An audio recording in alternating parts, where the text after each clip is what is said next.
My sister gave my daughter a DNA test to break my marriage, but the results confirmed she was mine. Then her own son took a test and exposed her affair, leading to divorce and her own consequences. So I've got this sister Paige, and she's been a pain in my butt since we were kids. You know, that sibling who always got away with everything, who could do no wrong in mom and dad's eyes, even when she was objectively being a nightmare. Yeah, that's Paige. Golden child syndrome mixed with main character delusions and a side of pure entitlement. I'm Hunter. 36, male by the way, married to an incredible woman named Kate. And we've got a 12-year-old daughter named Melanie. Good kid, smart as heck, loves science and building stuff.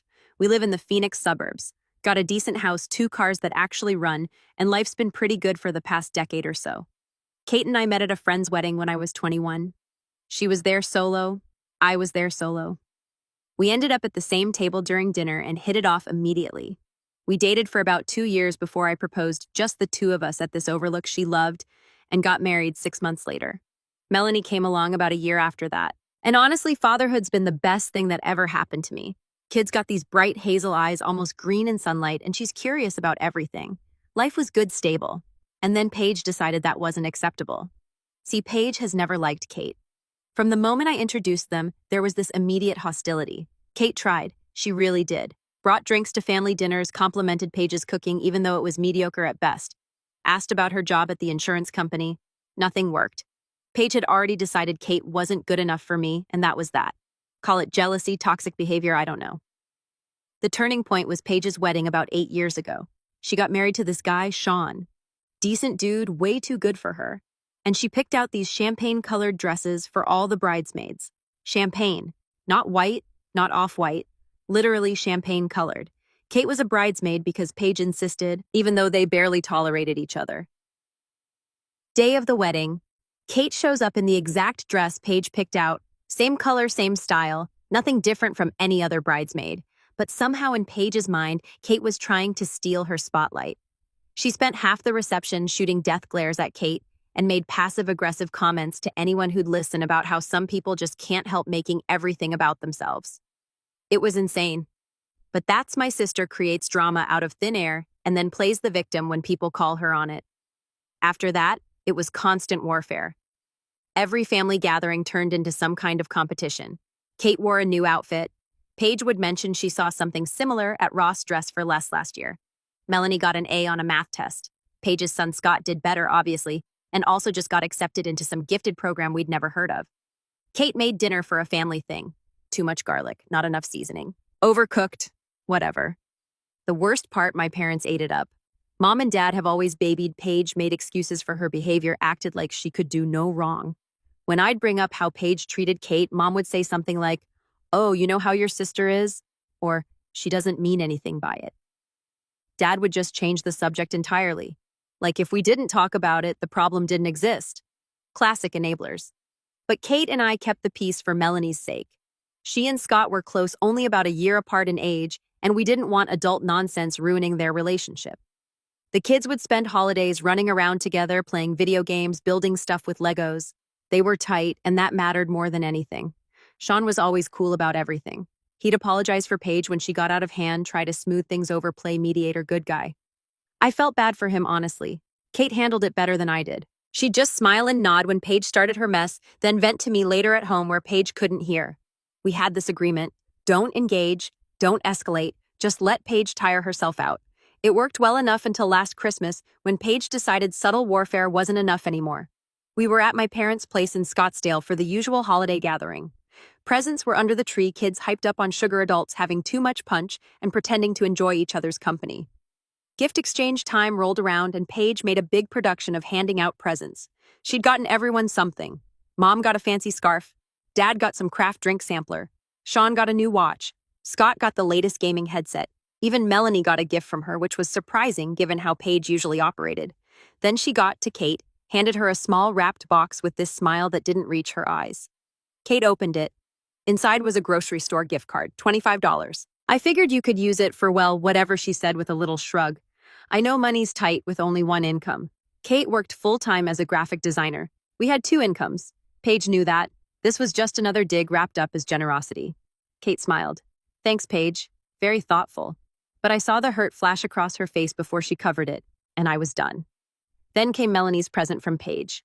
She got her one of those Ancestry DNA kits, the ones where you spit in a tube, mail it off, and find out you're 2% Irish or whatever. Melanie loved it. She's into science, thinks genetics are fascinating, so she opened that box like it was the latest iPhone. Meanwhile, I'm watching Paige watch us, and there's this look on her face, smug satisfied, like she just made a chess move she'd been planning for months. Kate caught it too. We made eye contact across the room, and I could see the same thought running through her head. What the heck is she up to? That night, after everyone left and Melanie was in bed, Kate and I talked in our bedroom. Your sister's planning something, Kate said, sitting on the edge of the bed. Yeah, I got that feeling too, I replied. But what? It's a DNA test. What's the angle? Kate was quiet for a second, then it clicked. Melanie's eyes? I frowned. What about them? They're hazel, almost green. You have brown eyes. I have brown eyes. Your sister's been making comments about it for years. Little digs about how genetics are funny, how you never know what you're going to get. Hunter, I think she's trying to imply Melanie isn't yours. My stomach dropped because Kate was right. Paige had been dropping hints for years, never direct enough to confront, but enough to plant seeds of doubt. Comments like, isn't it weird how Melanie doesn't look like you? Or where'd those eyes come from, always with this fake innocent tone. She was actually implying Kate cheated, that I was raising another man's kid. I was furious, like seeing red want to put my fist through a wall, furious. But I'm not the type to blow up, never have been. Then we let Melanie take the test, I said finally. Kate looked at me. You sure? Positive. Because when it comes back showing I'm her dad, which it will, I'm shoving those results in Paige's face and watching her squirm. Kate nodded. Okay, then we do it. Melanie was excited about the test anyway. She swabbed her cheek the next day, sealed it up, mailed it off. The kid was checking the tracking number daily like she was waiting on a package from Amazon. What we didn't expect was Scott getting involved. Scott, being 13 and naturally curious, saw Melanie doing the DNA test and wanted one too. He started bugging Sean and Paige about it, talking about how cool it would be to find out their ancestry, maybe discover some distant relatives. Sean thought it sounded fun, a family thing, educational, no big deal. Here's where things got interesting. Paige actually tried to shut it down, made excuses about the cost, about how it was a waste of time, about how they already knew their ancestry. But Sean had already ordered the kit, and Scott was stoked. 3 weeks later, Melanie's results came in. I was at work when she texted me. All caps, multiple exclamation points, the works. The kid was pumped. I told her to wait until I got home so we could look at them together. That evening, the three of us sat at the kitchen table. Melanie's tablet in the middle, showing her ancestry breakdown. Mostly European, some Mediterranean, a tiny percentage of North African that Melanie thought was awesome. Standard stuff. Then the DNA relative section. Top of the list, Hunter Mitchell, father, 50% match. See? Melanie grinned at me. Told you I'm definitely yours. I ruffled her hair. Never doubted it for a second, kid. Kate caught my eye across the table and we shared this moment of quiet victory. The results confirmed exactly what we already knew, and now we had proof. I texted Paige a screenshot of the results with a single message. Looks like Melanie's mine after all. Weird how genetics work, huh? She didn't respond. Radio silence, which was fine by me. Let her stew in it. But 3 days later, Sean called me. His voice was shaking. He dropped a bomb no one saw coming. Hunter, I need to talk to you in person. Can I come over? 20 minutes later, he was sitting in my living room looking like death. His face was pale, eyes bloodshot, hands trembling. Kate brought him water. He didn't touch it. Scott's results came back, he said quietly. I waited. Something in his tone told me this wasn't going to be good news. I'm not his father. The room went dead silent. Kate's hand went to her mouth. I just stared at Sean, trying to process what he just said. What do you mean you're not his father? I asked. He pulled out his phone, opened the DNA results, and slid it across the coffee table. I picked it up, read through it. Scott's DNA relatives were listed. Some distant cousins, a few fourth and fifth connections. No Sean. Not as a father, not as anything. But there was a match for a half-sibling. Scott's little sister Chloe, 7 years old. I tested Chloe too, Sean said, his voice cracking. She's not mine either. I sat back on the couch feeling like I'd been punched. This wasn't one affair, one mistake. This was years of lying. Years of Paige letting Sean raise kids that weren't his. Never saying a word, never planning to say a word. Does Paige know? Kate asked. Sean laughed bitterly. Oh, she knows. I confronted her last night. She tried to deny it at first, said the test must be wrong, that these things aren't always accurate. But I pushed and she finally admitted it. Said she'd been having an affair with some guy from work. Said it happened during a rough patch in our marriage. He looked at me. We never had a rough patch, Hunter. We were fine. She just decided to cheat. Jesus Christ, I muttered. I filed for divorce this morning, Sean continued, and I'm going for full custody. I don't care that they're not biologically mine. They're my kids. I raised them, but I'm not leaving them with her. Not after this. I didn't know what to say. What do you say to that? He was a good guy, a good father, and Paige had destroyed him. For what? Because she was bored. Because she could. After Sean left, Kate and I just sat there in silence. We were completely stunned. Your sister tried to expose me as a cheater, Kate said finally, her voice flat. And instead, she exposed herself. Karma, I said. Karma's a witch. But the satisfaction I felt was short-lived because the real victims here were Scott and Chloe, two kids who didn't ask for any of this, who were about to watch their family implode. The news spread through the family fast. My parents found out from Paige, who apparently called them crying about how Sean was overreacting and being cruel. Mom called me later that day wanting me to talk Sean out of the divorce and custody fight. I shut that down immediately. Told her Paige had earned every consequence coming her way. She didn't like that answer. Neither did Dad when he tried the same approach a few days later. They were never going to hold Paige accountable for anything. Kate saw the look on my face. Your mom? Yep. Wants me to support Paige. Tell Sean to back off. Are you? Heck no. I looked at Kate. Sean's a good guy. He's been a good father to those kids. If he wants to fight for custody, I'm backing him, not Paige. Within a week, the whole family knew.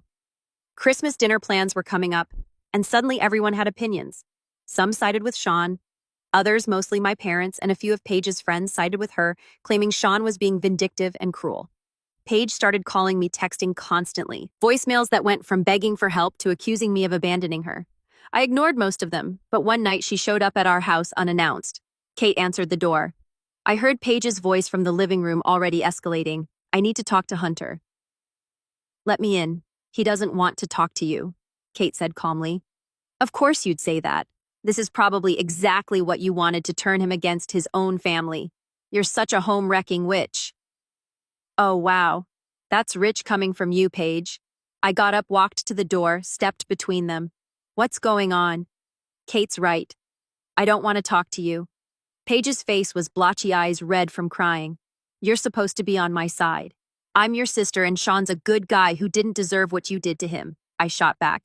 You cheated, Paige. You lied for years. You let him raise kids that weren't his, and now you're mad. There are consequences. It was a mistake, she pleaded, but there was an edge to her voice. I messed up, okay? But Sean's trying to destroy me. He's poisoning everyone against me, and you're just letting it happen. You destroyed yourself, I said. Paige's expression shifted. The fake vulnerability vanished, replaced by cold anger. You're choosing him over me, your own blood. I'm choosing what's right. Right, she said bitterly. You always did think you were better than everyone else. Must be nice up there on your high horse judging everyone. I'm not judging everyone, just you. Fine, she spat. When this all blows up in your face, and it will, don't come crying to me. You made your choice. She stormed off. Kate closed the door, locked it. We stood there for a second, just processing. That went well, Kate said dryly. I snorted.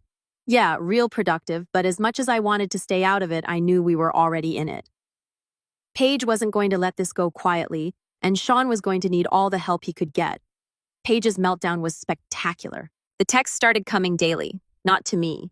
I'd blocked her after the doorstep confrontation, but to Kate, my parents, Sean, basically anyone with a phone number. Long, rambling messages about how everyone was against her, how Sean was poisoning the kids, how the family was abandoning her in her darkest hour. My mom bought it, hook, line, and sinker. The phone call started up again, same script, different day. I told her the same thing every time. I wasn't enabling Paige's nonsense anymore.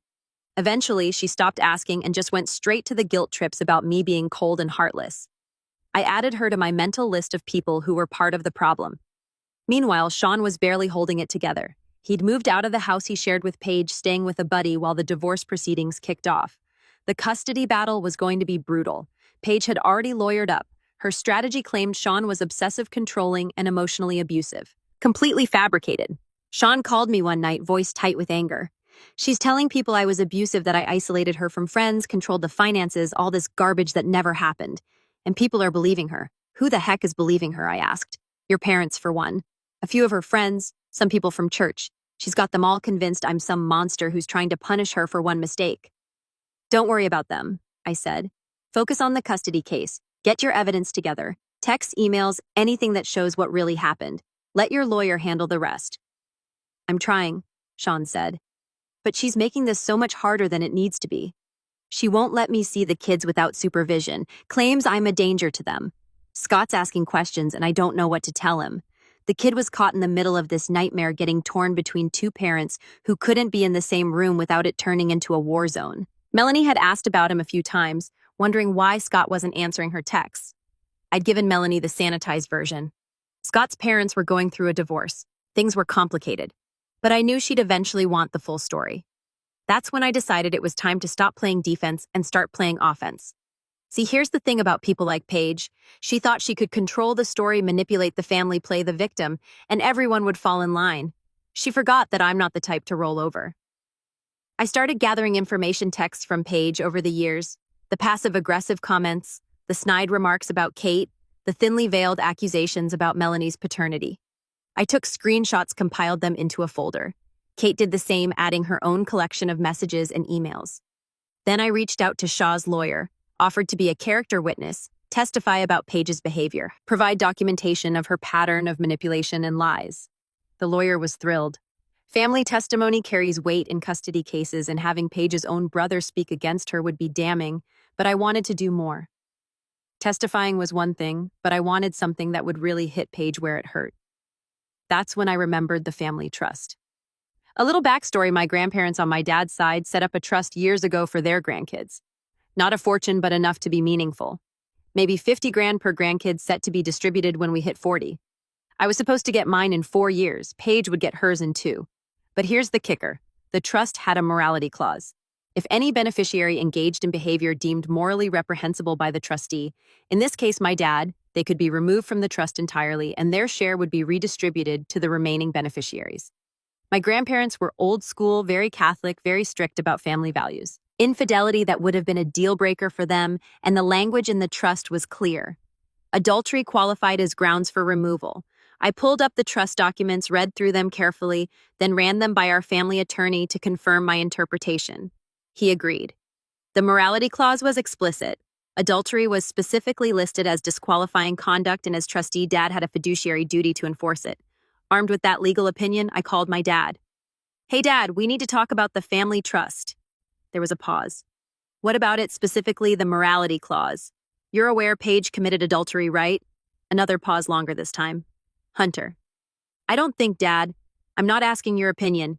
I'm informing you that per the terms Grandma and Grandpa explicitly spelled out, Paige's actions disqualify her from receiving her share. As trustee, you're obligated to enforce that clause. I had our family attorney review it. It's ironclad. Now isn't the time. Now is exactly the time. Paige broke the rules. There are consequences. You enforce them or I will. Dad sputtered. You can't do that. Actually, I can. And trust me, I'll do it. Silence. I could practically hear the gears turning in his head. Dad was conflict averse. Always had been. The idea of going to court that terrified him more than disappointing Paige. Fine, he said finally. I'll review the documents. You do that. And Dad, if you try to bury this or pretend it doesn't apply, I'll know and I'll make it very public. I hung up. Kate was watching from the couch, eyebrows raised. Did you just threaten your dad? I gave him a reality check, I corrected. There's a difference. She grinned. That was kind of hot. Glad you think so. Because Paige is about to lose her mind. 2 weeks later, Dad sent Paige a formal letter notifying her that she'd been removed from the trust due to violation of the morality clause. Her 50 grand was being redistributed, half to me, half to our other sibling, a younger brother who'd wisely stayed out of all this drama. And she lost it. Called Dad screaming, threatened to sue, claimed he was stealing from her. Dad, to his credit, held firm. Or maybe he was just too scared of me following through on my threat. Mom called crying about how cruel I was being, but I'd heard that song before. She hung up on me when I told her Paige could take it up with Grandma and Grandpa if she had a problem with their rules. Paige tried calling me after that, left voicemails screaming about how I'd ruined her life, how I was a terrible brother, how I'd always been jealous of her. I saved every single message in case I needed it later. Kate asked me once if I felt bad about it. Not even a little bit, I said. Honestly, she gets what she earned. The custody battle turned into an all-out war, and Sean was fighting with everything he had. His lawyer was sharp, some hotshot family attorney named Julia. Sean had plenty of ammunition. Texts where Paige admitted to the affair, credit card statements showing charges at hotels and restaurants during times she'd claimed to be working late. Testimony from coworkers who'd seen her with the guy. Some finance bro named Josh who worked in her office. Josh, by the way, wanted nothing to do with the situation. He lawyered up and went radio silent. Smart move on his part, but it left Paige without an ally. Guy wasn't going to swoop in and play stepdad. Paige's lawyer tried to paint Sean as unstable, claimed he was obsessed with revenge, that he was using the kids as pawns, that his desire for full custody was about punishing Paige rather than protecting the kids. But Sean had the moral high ground, and his lawyer knew how to use it. The preliminary hearings were brutal. I attended a few as Sean's support system sitting in the gallery while lawyers argued. Paige showed up looking like a kicked puppy, red eyes, tissue in hand, playing the grieving mother. The performance was Oscar-worthy, but the judge didn't seem impressed. At one hearing, Paige's lawyer tried to argue that Sean wasn't the biological father, and therefore had no legal standing for custody. Julia shut that down fast. Your Honor, Mr. Sean has been the only father these children have known for their entire lives. He's raised them, provided for them, loved them. Biology doesn't erase that. The judge seemed to agree. Sean got temporary custody pending the final hearing, with Paige receiving supervised visitation twice a week. Paige didn't handle it well. She started showing up at the kids' school, trying to take them out for lunch or pick them up early. The school had to put a note in their system that only Sean was authorized to make decisions for Scott and Chloe. She threw a fit, threatened to sue the school, and generally made herself look worse. Scott was struggling hard. Melanie told me he had gotten into a fight at school. Some kid made a comment about his mom and Scott punched him. Got suspended for 3 days. Sean was at his wit's end, trying to keep Scott stable while dealing with Paige's constant chaos. That's when I decided to step in more directly. I called Sean. Bring Scott over this weekend. Let him and Melanie hang out. Kate and I will keep an eye on them. You sure? Sean asked. I'm sure. Kid needs normally. Melanie does too. Let them be kids for a few hours. That Saturday, Sean dropped Scott off at our place. The kid looked rough, but when Melanie suggested they play some video games, his face lit up a little. While the kids were upstairs, Sean, Kate, and I sat in the living room. How are you holding up? Kate asked. Sean shrugged.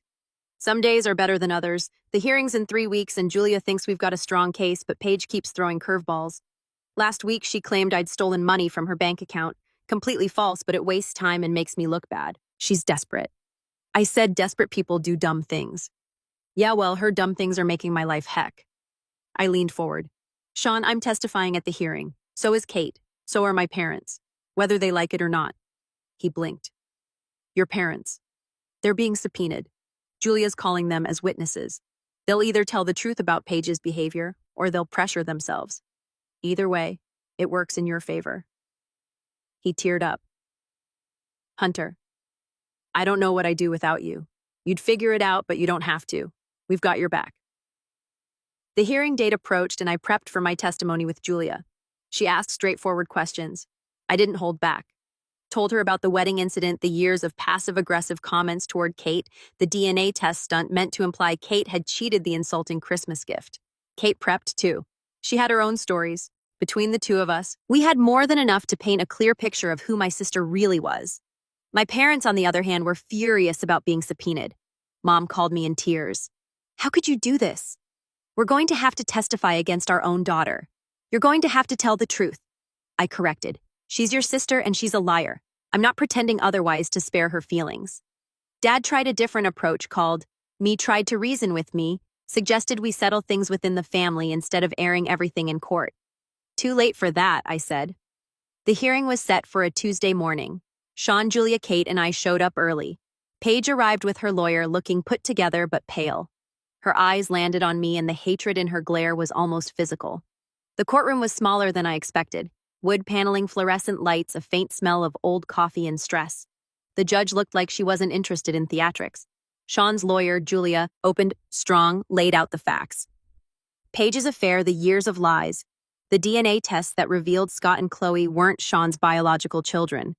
She presented documentation texts, Emails, credit card statements showing hotel charges during times Paige claimed to be at work conferences. Paige's lawyer tried to spin it as a private matter between spouses. Julia destroyed that argument in about 30 seconds. Your Honor, this isn't about punishing Ms. Page for infidelity. It's about demonstrating a pattern of deception and manipulation that directly impacts her ability to provide a stable environment for these children. The judge listened, made notes, and called the first witness. Sean took the stand. He was calm, composed, answered questions about his relationship with Scott and Chloe, how he'd raised them from birth, how he'd been the primary caregiver while Paige focused on her career. They're my kids, Sean said. Biology doesn't change that. I've been their father for 13 and 7 years. I'm not walking away from them now. Next up, Paige herself. She took the stand looking every bit the wounded party. Her lawyer lobbed her softball questions about her love for the kids, her commitment to being a good mother, her regret over the affair. I made a terrible mistake, Paige said, her voice shaking. But I never stopped loving my children. Julia's cross-examination was surgical. Your affair lasted how long? Paige hesitated. A few years. So not a one-time mistake, a sustained pattern of infidelity over multiple years. Correct. Yes. And during those years, you allowed your husband to believe the children were his. Yes. Did you ever consider telling him the truth? Long pause. I didn't want to hurt him. Julia raised an eyebrow. So instead, you let him raise children he believed were his own. Paige's composure cracked. I didn't plan for it to happen this way. This is all Sean's fault for being so vindictive. But you did plan to keep lying if not for the DNA test.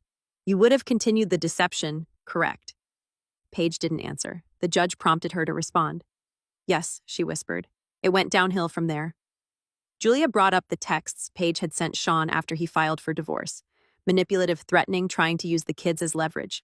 She brought up Paige's attempts to violate the temporary custody arrangement, her showing up at the school, her harassment of Sean's friends and family. By the time Julia was done, Paige looked like she'd been through a wood chipper. Then it was my turn to testify.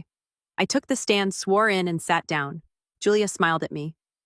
Mr. Hunter, how long have you known the respondent, Miss Paige? My whole life. She's my older sister. And during that time, have you observed any patterns of behavior that concern you? I glanced at Paige. She was staring at me with pure venom. I looked back at Julia. Yes, Paige has always been manipulative. She'd lie to get out of trouble, blame others, play the victim. Can you provide examples? I walked through the key incidents, the wedding dress, drama years of passive-aggressive behavior toward Kate, the insulting Christmas gift, and finally, the DNA test stunt. And what was the result of that DNA test? Julia asked. It confirmed my daughter is mine. Paige's attempt to create doubt in my marriage backfired. Paige's lawyer objected. Speculation, Your Honor. The judge looked at me. Mr. Hunter, please stick to facts. Yes, Your Honor. The fact is, Paige gave my 12-year-old daughter a DNA test for Christmas with clear intention to cause problems in my marriage. Julia nodded. How would you describe Miss Paige as a mother? I chose my words carefully. I think Paige loves her kids. But love isn't enough. She's consistently put her own needs above theirs. Sean, on the other hand, has been a consistent, loving presence. If the goal is stability and the kids' well-being, Sean's the better choice. The final nail in this coffin came from an unexpected source, Scott's school counselor.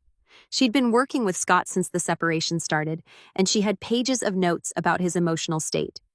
She testified that Scott had expressed feeling caught between his parents, that Paige had been feeding him a narrative, that Sean was the villain, that this was destroying Scott's mental health. He told me he wished everything could go back to normal, the counselor said.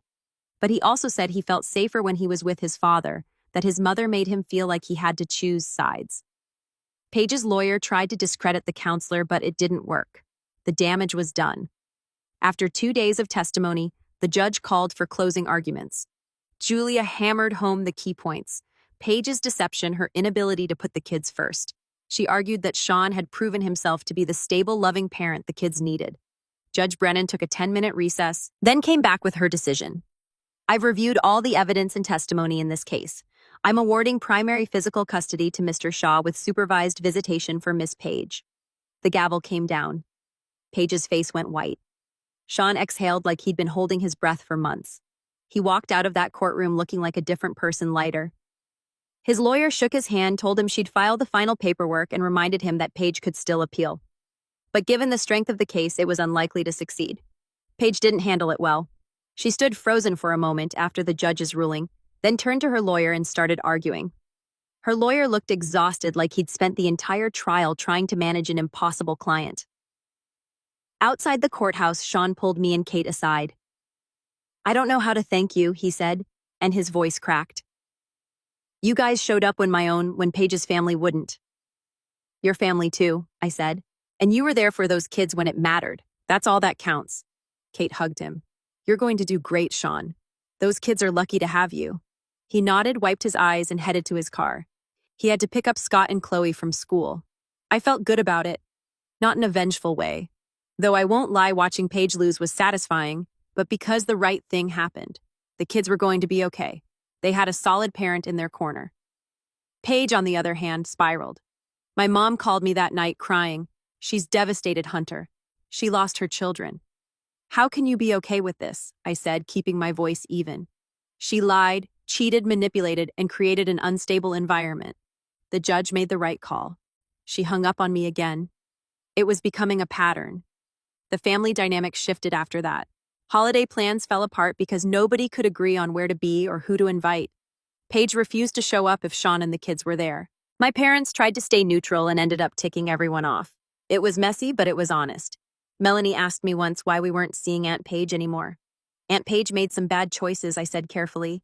"We're still supporting Scott and Chloe, but Aunt Paige and I aren't going to be close for a while. Is Scott going to be okay? He's got his dad. He's got us.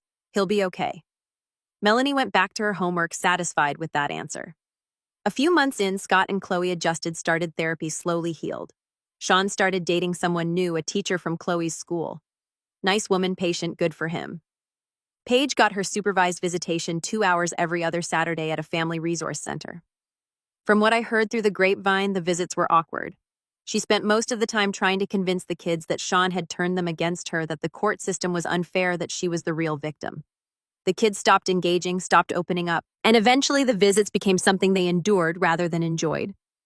The court-ordered therapist noted all of this, recommended that Paige get her own counseling to work through her issues before the visitation schedule was revisited. She refused, said she didn't need therapy, that everyone else was the problem. Shocking. As for the family trust money, I got the notification that Paige's share had been officially redistributed. Half went to me, half to our younger brother. I didn't need the money. Kate and I were doing fine, but I wasn't about to turn it down either. We put it into Melanie's college fund. Seemed fitting. Paige found out and sent me one final text unblocked, just long enough to get the message through. "I hope you're happy. You destroyed my life." I stared at it for a second, then typed back, "You made your bed, sister." Blocked her again. Haven't heard from her since. Christmas next year was at our place. Sean brought the kids. My younger brother showed up with his wife and kids. A few cousins who'd stayed neutral during the whole mess came by. My parents did not attend. They'd chosen to spend the holiday with Paige, which was fine by me. Less tension, more pie. The house was peaceful. Life's funny that way. You try to destroy someone else, but sometimes karma decides otherwise. Paige learned that lesson the hard way.